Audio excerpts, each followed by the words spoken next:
অষ্টাদশ লোকসভা নির্বাচন মিটে গিয়েছে, প্রকাশ হয়ে গিয়েছে ফলাফলও। এবার পালা সরকার গঠনের। তৃতীয়বারের জন্য কেন্দ্রে সরকার গড়তে চলেছে বিজেপির নেতৃত্বাধীন এনডিএ সরকার। তৃতীয়বার প্রধানমন্ত্রী হচ্ছেন নরেন্দ্র মোদী। এবার শপথ গ্রহণের পালা। সূত্রের খবর, আগামী 9 জুন প্রধানমন্ত্রী হিসেবে শপথ নিতে পারেন নরেন্দ্র মোদী। প্রথমে খবর ছিল ক্ষমতায় এলে প্রথা ভেঙে রাষ্ট্রপতি ভবন থেকে শপথ গ্রহণ অনুষ্ঠান সরিয়ে অন্যত্র করবে এনডিএ সরকার। কিন্তু বর্তমানের খবর, রাষ্ট্রপতি ভবনে তৃতীয়বারের জন্য প্রধানমন্ত্রী হিসেবে শপথ নেবেন মোদী।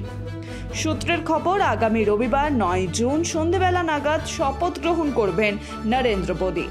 পাশাপাশি উপস্থিত থাকবেন মোদীর মন্ত্রী পরিষদের সদস্য এবং জয়ী সাংসদেরা।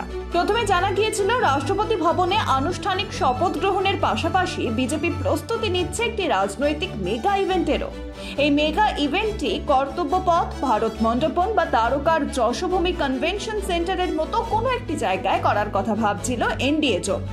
খবর অনুযায়ী নতুন সরকারের শপথ গ্রহণ অনুষ্ঠানে আমন্ত্রণ জানানো হবে প্রতিবেশী দেশগুলির রাষ্ট্রপ্রধানদেরও।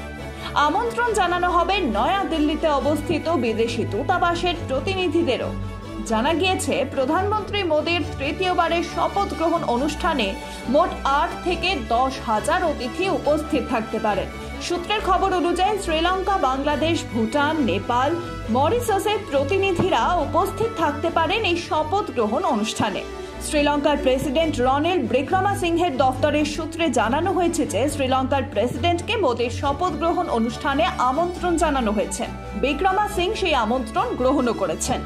জয়ের পরেই নরেন্দ্র মোদীকে জয়ের শুভেচ্ছা বার্তা দিয়েছিলেন শ্রীলঙ্কার প্রেসিডেন্ট।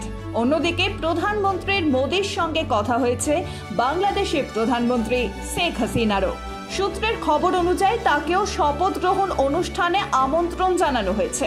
এছাড়াও শপথ গ্রহণ অনুষ্ঠানে অতিথিদের তালিকায় নাম থাকতে পারে নেপালের প্রধানমন্ত্রী পুষ্পকমল দাহাল, ভুটানের প্রধানমন্ত্রী সেরিং তোপকে এবং মরিশাসের প্রধানমন্ত্রী প্রবিন্দ যুগনাথেরও।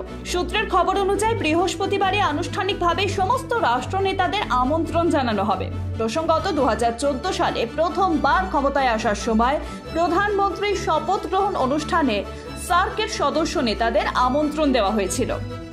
2019-এও দ্বিতীয়বার শপথ গ্রহণ অনুষ্ঠানে আমন্ত্রণ জানানো হয়েছিল BIMSTECর সদস্যদের দেশগুলির প্রধানদের। এবার তৃতীয়বার তেমন তারকা খচিত শপথ গ্রহণ অনুষ্ঠান হতে চলেছে বলেই অনুমান করা হচ্ছে।